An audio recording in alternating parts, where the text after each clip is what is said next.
Hey everyone. Yeah, I thought I'd do a bit of a, I think I may have done this before, I'm not really sure, but I thought I'd do a little bit of a mini review of a mini device that, just in case you don't have the, well, let me make sure the camera's showing you.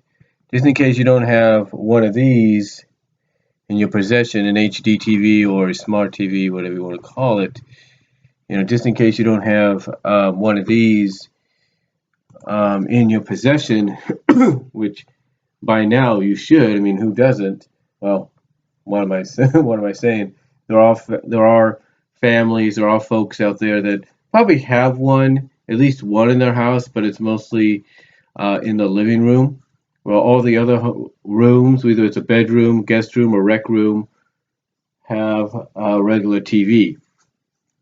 Now, you guys remember my video I did where I talked about out with the new, in with the old. Basically, I brought my old gray TV back out. It's in the garage now. Nothing wrong with it. It's just, for some odd reason, I don't know what was going on with this thing for a while, but apparently it's working again. So I don't know if maybe it was just something on its end, or I don't know what was going on. Apparently, it might have been the internet. I don't know.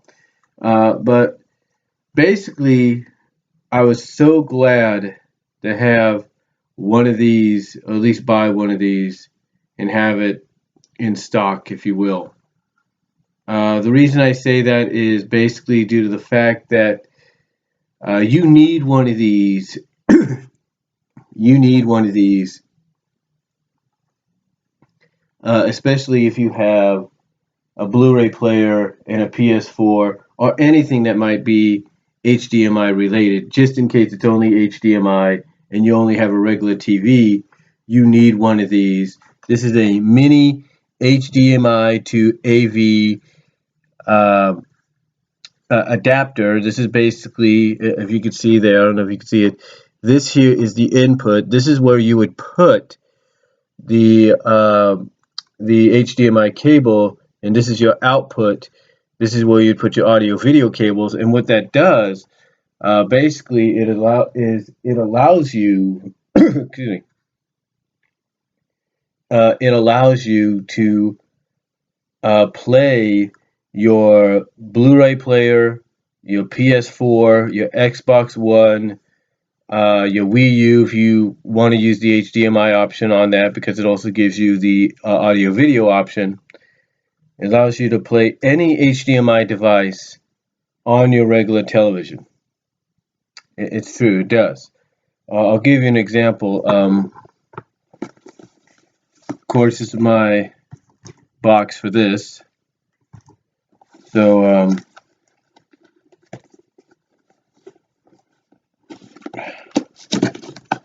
let me open this up. I'll give you an example.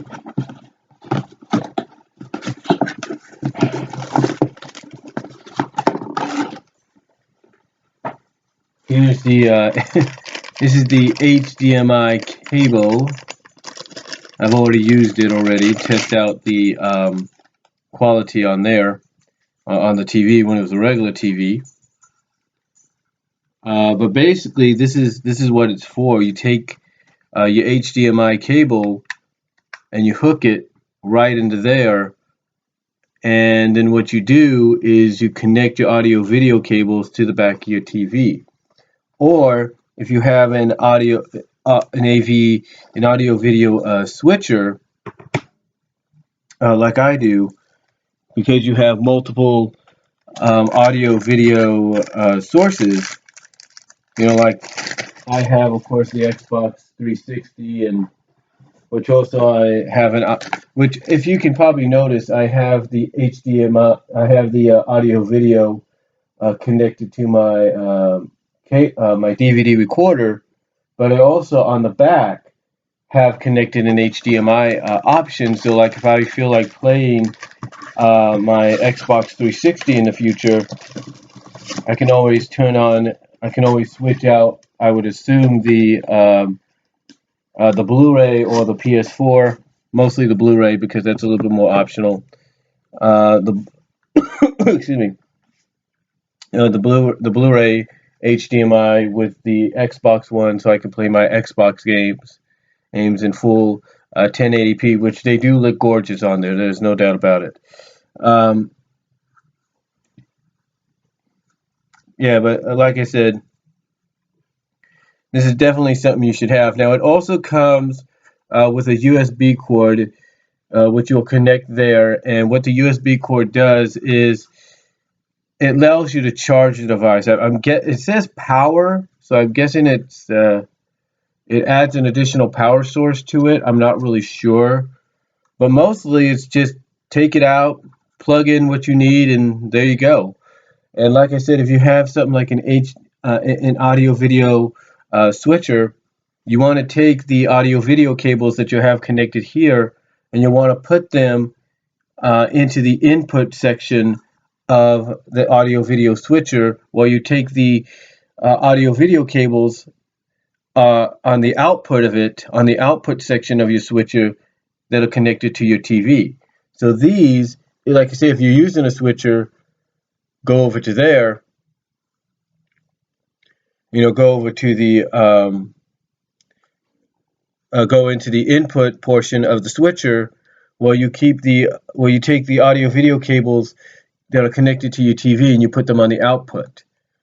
So like if you have a 5-switch audio video switcher and the output option is on the left side and the input options on the right side, this will connect to the right side of the switcher, while the left side will connect to your TV. And then you take all the other audio video cables that you have, either for like I said, your Xbox 360 or your PS2 or your DVD player, if they still give you that option, and you just do it like that, and there you go. Or in my case, your DVD recorder, which I don't think you'd have to do anyway, which has to be directly into the TV and cable anyway, and like I said, there you go.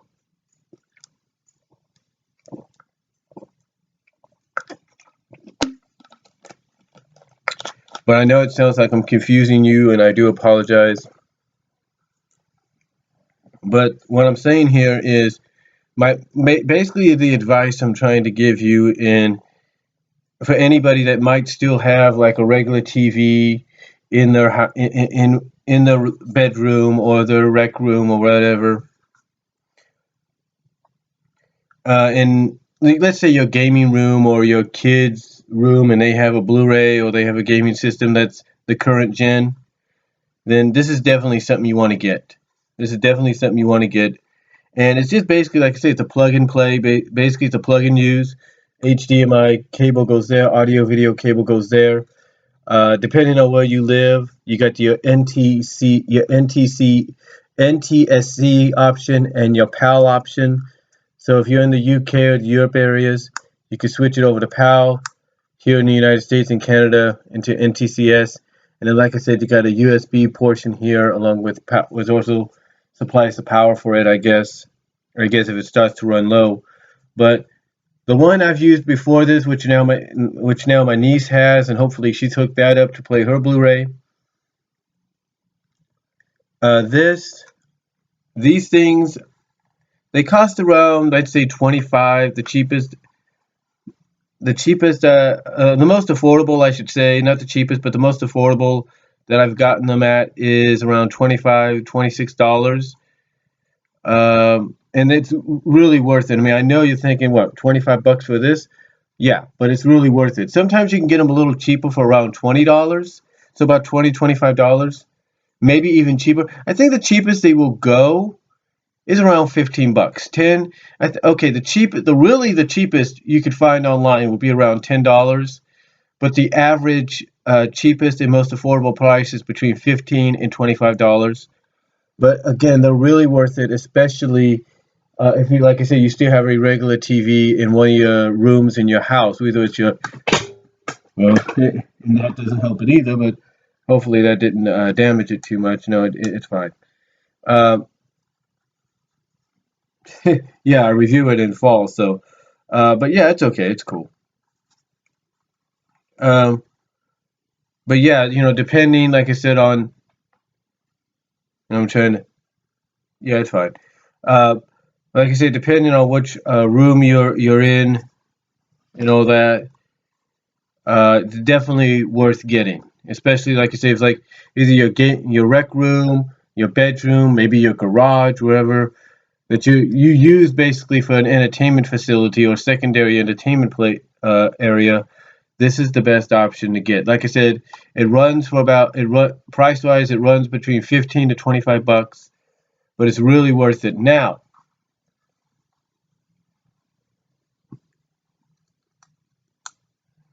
just for you guys that are curious, they do have the same kind of switches, but they have them in reverse. That's right, they do have these in reverse, and what that is they have mini AV to HDMI devices, and what that means basically is you can you could actually play, let's say, your PS2s, if you will, or your what else? Your PS2s, your GameCubes, if you feel like it. Maybe if you have the option with it, your Super Nintendos, your Sega Genesis, your Nintendos, if you have it with them, your NESs, your TurboGrafx. Excuse me, if you have those options with them, those audio video options, you do have. They do sell the same. They do sell the same kind of device, but in reverse. And what I mean by in reverse is it will say AV to HDMI. So in other words, just like this will convert your 1080p HDMI signal to 480p NTCS or NTSC or 480p PAL. The same kind of device, but in reverse, which is AV to HDMI, will, from what I understand, take your audio video signals of, let's say, your classic consoles that use that option, and they will convert it to 1080p, or at least around that. But overall, these things are worth getting. I think the AV to HDMI option ones, or versions of these, are around the same price range, 15 to 25, I believe, maybe a little bit more, because you're basically buying something that's going to take a signal and convert it to high def. But it's definitely worth getting, definitely worth having. Just try not to drop it like I did. It should be okay though. Even if you did drop it, it should be okay. But definitely get them. Definitely consider getting them, especially like I say, if you still have places in your house that still have the classic tube TVs, or even those square TVs that were kind of the starting point for flat screens, those flat screen square TVs, if you catch my drift. So that's all I'm going to say on the mini HDMI to AV input output device or converter. I definitely, like I said, definitely recommend getting it. 15 to 25 bucks. You can't beat that. And like I said, if you want to and like I said, if you want to go the high def route and you already have something like a smart TV or an HD TV in your house, in all your rooms, I should say, then definitely go with the AV to HDMI one, because that will take any signal, from what I understand, whether it's the audio video outputs that you have for your NES, if you have a version with that, or the audio video outputs for your Super Nintendo, your Sega Genesis, your TurboGrafx,